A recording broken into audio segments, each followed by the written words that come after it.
It's the first Monday in the new year, marking the end of holidays for many. Some children are back at school. It's back to work for others. But one thing remains constant: the strides we are making to achieve First Nation status by the year 2030. By the next decade, Jamaicans should be empowered to reach their full potential. The society is secure, cohesive, and just. We have a prosperous economy, and we have a natural, healthy environment. We need all hands on deck if we are truly to make Jamaica the place of choice to live, work, raise families, and do business. And that drive starts with you. Making good use of your opportunities, being a model citizen, taking care of your health, and of course, protecting the environment. Your Jamaica Magazine program continues with a word of advice, followed by the news.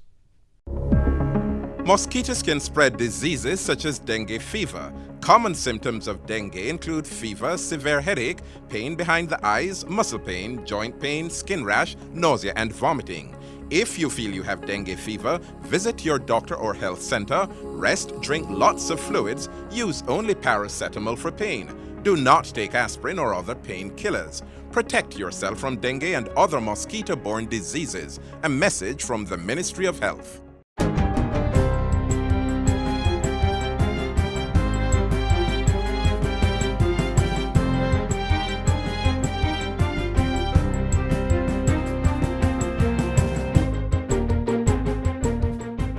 Good day, I'm Stephen McHugh, and this is your JIS News for Monday, January 6.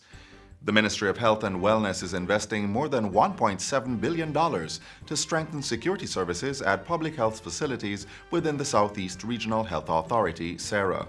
Contracts were signed on Friday between the ministry and 5 security companies for a 3-year period. Among the services to be provided are 24-hour foot patrols, regular spot checks of sterile areas, and search of personal belongings upon approval of the authorizing officer.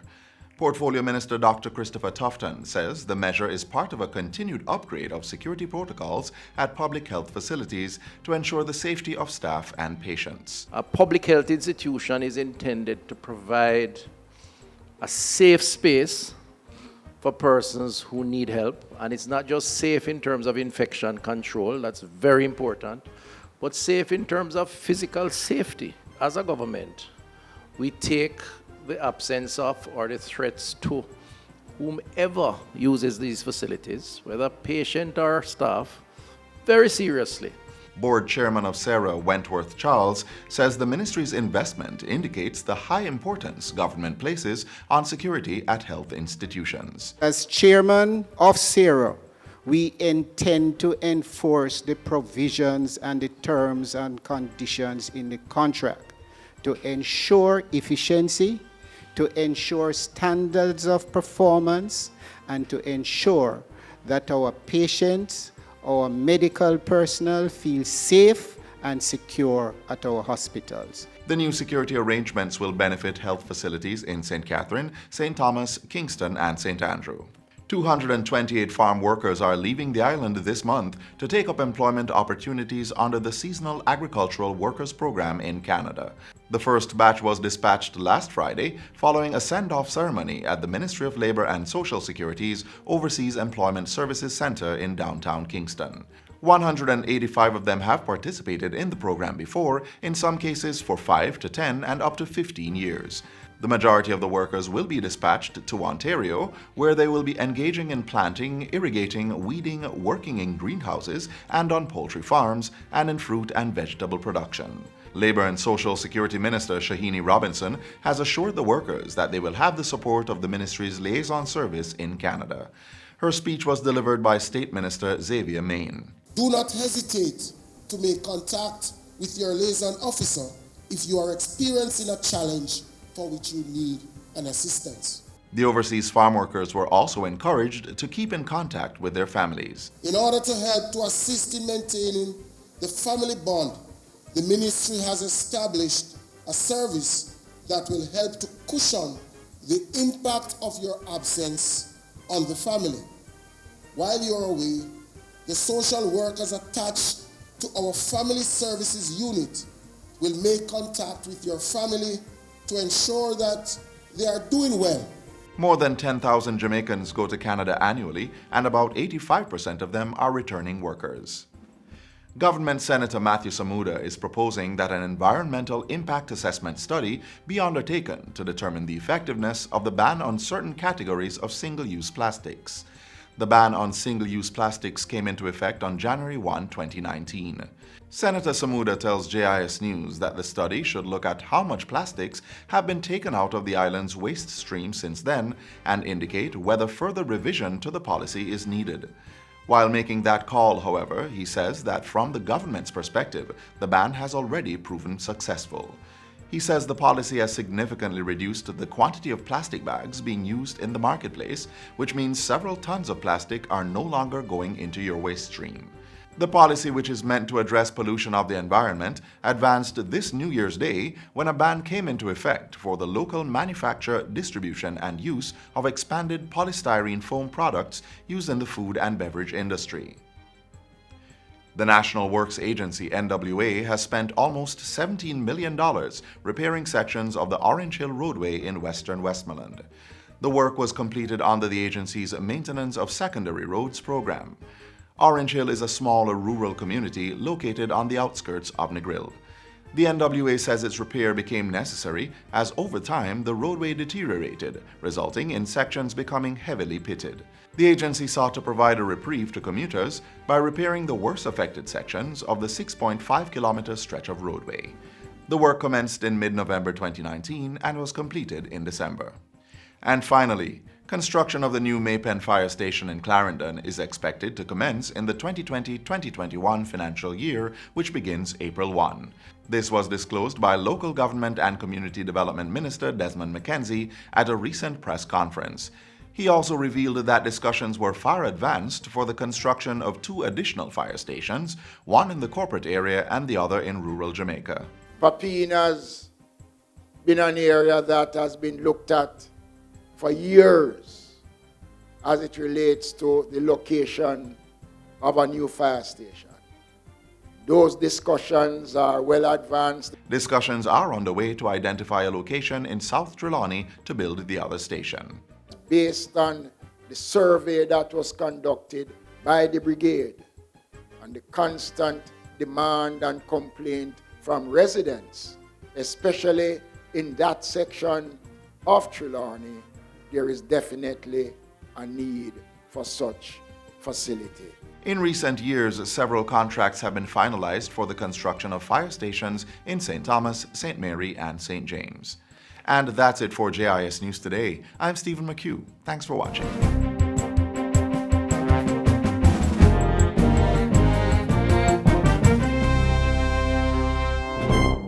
Protect yourself from the flu virus. Visit your nearest health center or doctor to get the flu vaccine.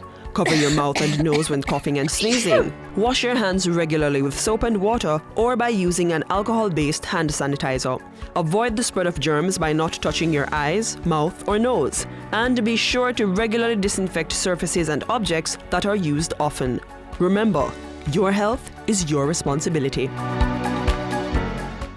The Andrew Holness administration had another successful year under its belt in 2019.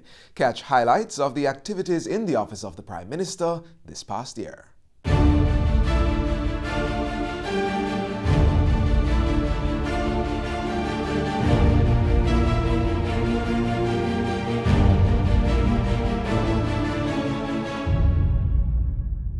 Citizens of Jamaica can be assured that your government will act responsibly and wisely to build on the gains made through years of sacrifice. Prime Minister Andrew Holness's enduring commitment throughout 2019.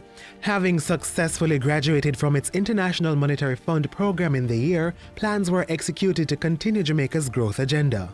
Jamaica is determined to achieve economic independence and social equity, working collaboratively with our bilateral and multilateral partners. What we went to China to do was to focus on developing trade. That's top priority. We will use all measures within the law with respect for human rights and the dignity of the person to ensure that your community remains safe. Cauterizing crime was a major priority for the Office of the Prime Minister. The Jamaica Defence Force received new accommodations to house 10,000 soldiers at Up Park Camp. Similar accommodations were opened in Montego Bay. The force acquired new crime-fighting equipment and signed an agreement with the University of the West Indies to strengthen its program development. A national security advisor was appointed to implement the Planned Secure Jamaica security strategy. Stakeholder consultations were also held to build consensus on a way forward. Several states of emergency were either declared or continued during the year.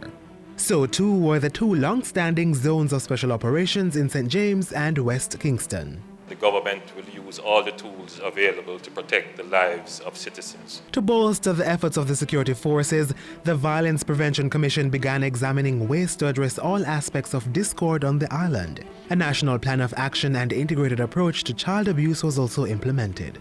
You will see from how we have operated that we have been very strategic and very deliberate in the things that we are doing. And it has had an effect, it has had an impact.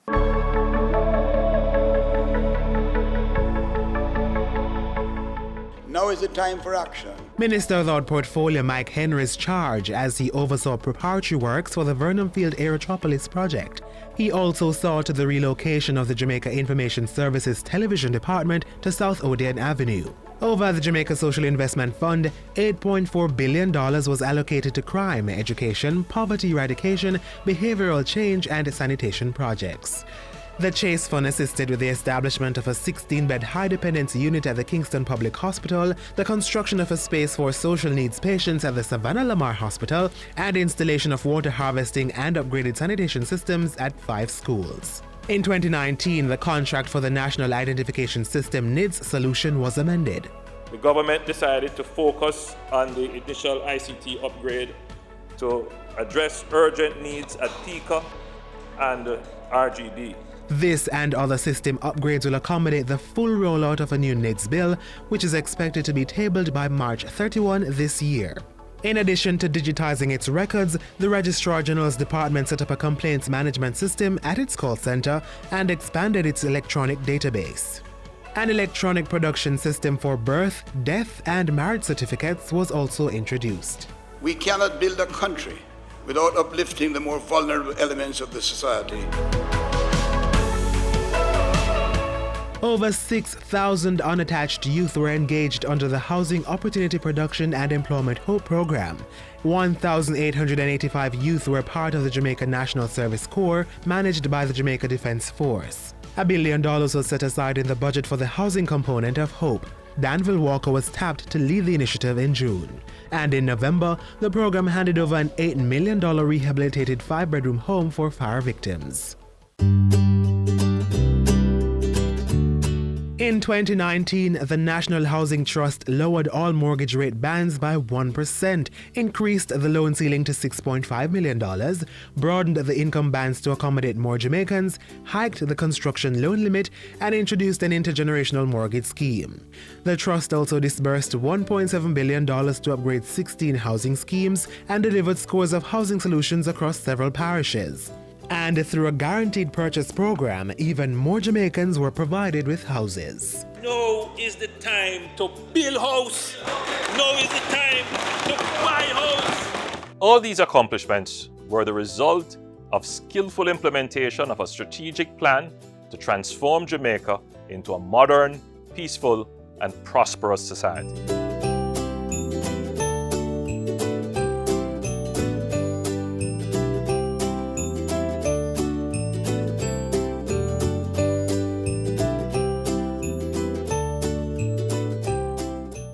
Jamaica is determined to achieve economic independence and social equity.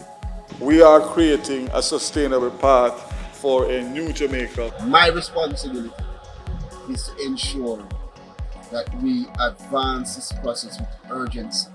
Join us on January 7, 2020 for highlights of the major happenings at the Ministry of Economic Growth and Job Creation in 2019. That's the Ministry of Economic Growth and Job Creation's 2019 Year in Review, January 7 on this station. The social and economic inclusion of persons with disabilities is a central focus of the Jamaican government, and that extends to their use of the public transportation system. From the fingers of political activist Helen Keller came this oft-repeated statement: "The worst thing is to be born sighted but lack vision." Among our people are many whose sight is impaired, making it more challenging to navigate the roads of our ever-changing national space. Over a decade ago, the state-owned bus company had the vision to recognize their need for a public transport system that is accommodating of all Jamaicans.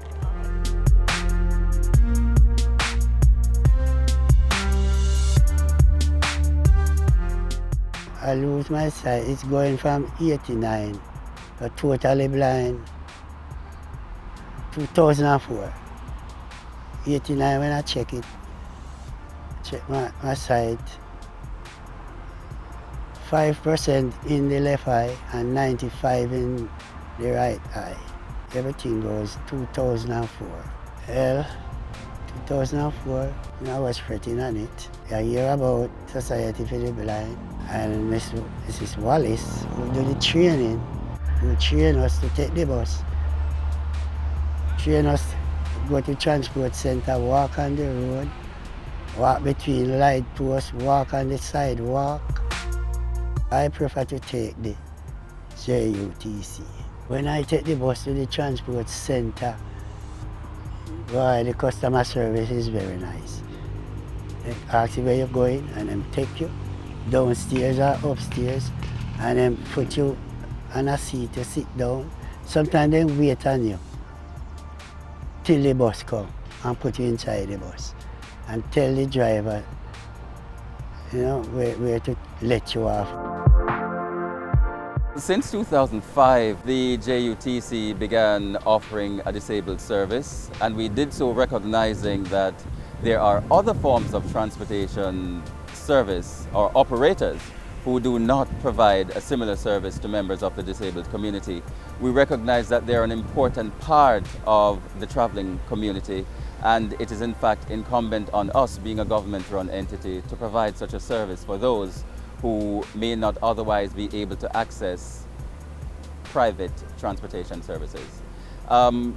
Over the course of that period, we have also imported several units, several specially designed buses for persons with varying degrees of disability. We have a cadre of customer service representatives who have been introduced to a wide range of customer service related responsibilities and functions. In fact, 10 to 12 of them who are rostered weekly to provide critical care to members of the disabled community. Our customer service agents take them to and from the buses, and of course anywhere within the location of the Harper Tree Transport Center.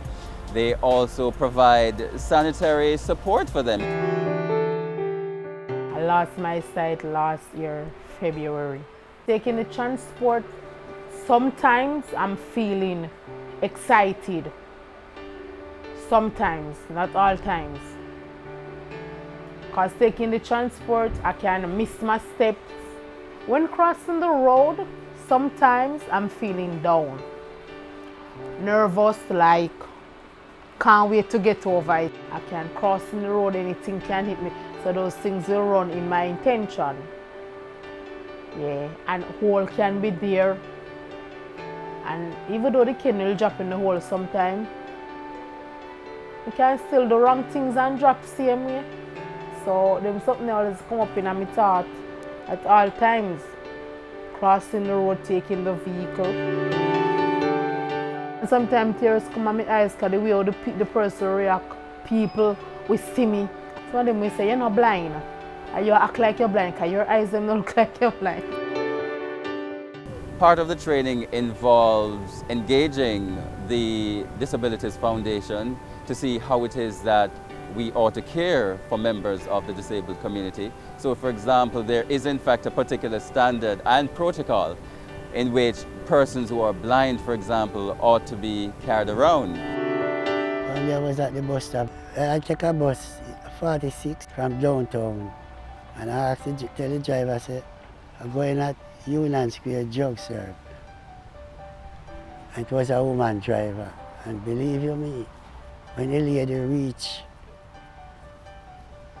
Jug Serve, she stopped the bus on the left side there and come out of the driver's seat and take me across the road right to the Jug Serve.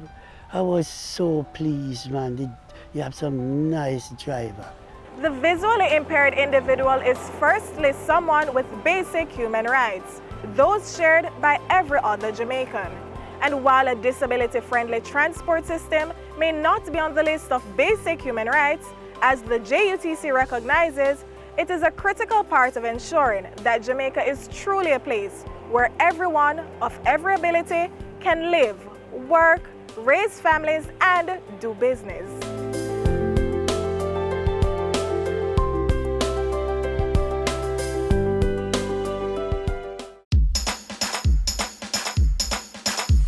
We want a productive Jamaica. We are not productive Jamaicans. Productivity to move forward on this land. Productivity, that's the way to go, we should understand. Productivity is the way to go for all us Jamaicans. Small business, big business, old and young, we are tell every woman and man. We want growth and prosperity for a better nation with a building plan. So we can build our product and sell our product and put more money in our hand. Our economy can rise to a level and build a better nation. Productivity to move forward on this land. Productivity, that's the way to go, we should understand. Productivity to move forward on this land. Productivity, that's the way to go, we should understand. Productivity. Productivity, pathway to prosperity. A message brought to you by the Jamaica Productivity Center, a department of the Ministry of Labor and Social Security.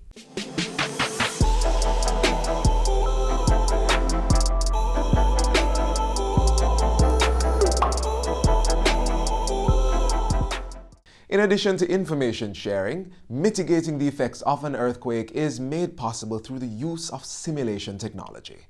Take a look.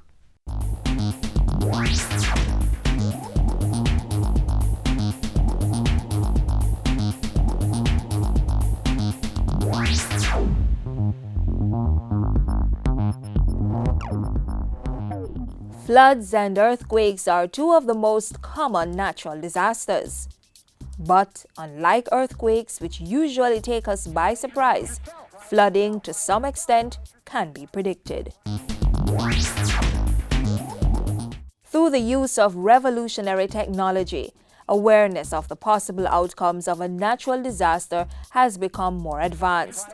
Persons are now able to use data on location, roof, and house type to create a simulation of what may happen in an earthquake, tropical storm, or hurricane. The simulation was designed to combine place, type of structure, and event. Because Jamaica is vulnerable to four types of events: hurricane/tropical storms, landslides, floods, and earthquakes. But the same building that you live in is exposed to all four. And that same building you live in will react differently to all four. Jamaica's landscape equally sits in low-lying and coastal areas as on hills and valleys. The country is also in an earthquake zone, so it can't hurt to do a little research on all the what-ifs, right? You'll be able to go inside your house and see your roof being blown off, or your slab roof staying on. You'll be inside your slab roof house when earthquake shakes, it comes down on you. We'll be able to have those types of simulations.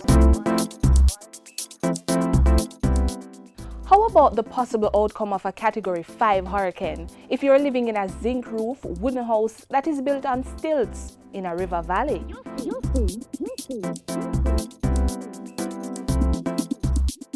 So now that these predictions are available to us, just how useful are they? This simulator is now designed to take all of that information, the conventional knowledge that we as academics know, or the disaster management professional knows, dump it online as we have. Let the developer, housing developer, have access to it and see for himself. Let the parish council person or the development approval authority play with it.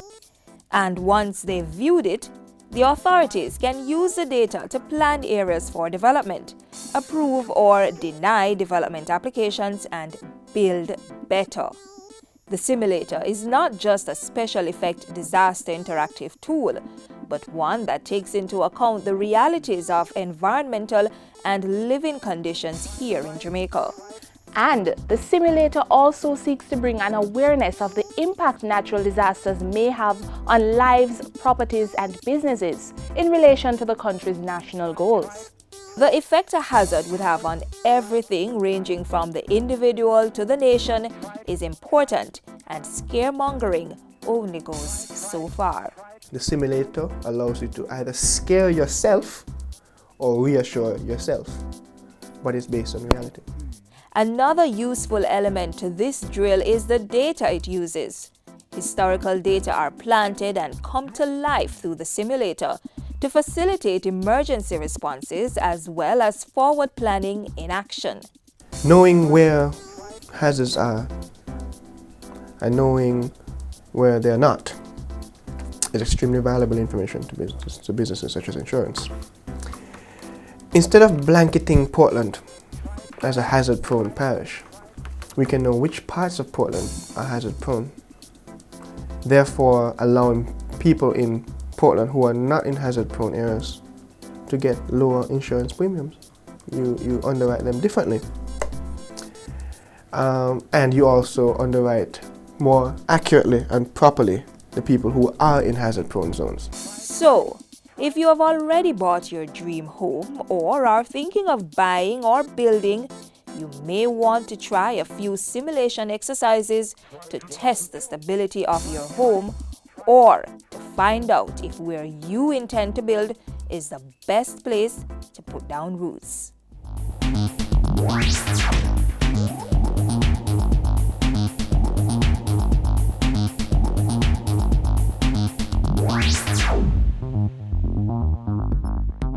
And that's all the time we have for you on this station. Be sure to join us tomorrow as we recap the activities at the Ministry of Economic Growth and Job Creation in 2019.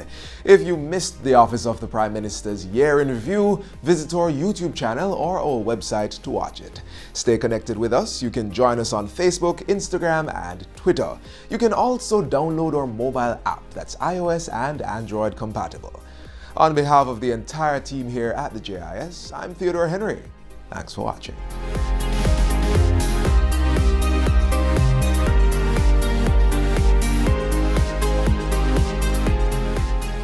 This has been a production of the Jamaica Information Service, the voice of Jamaica.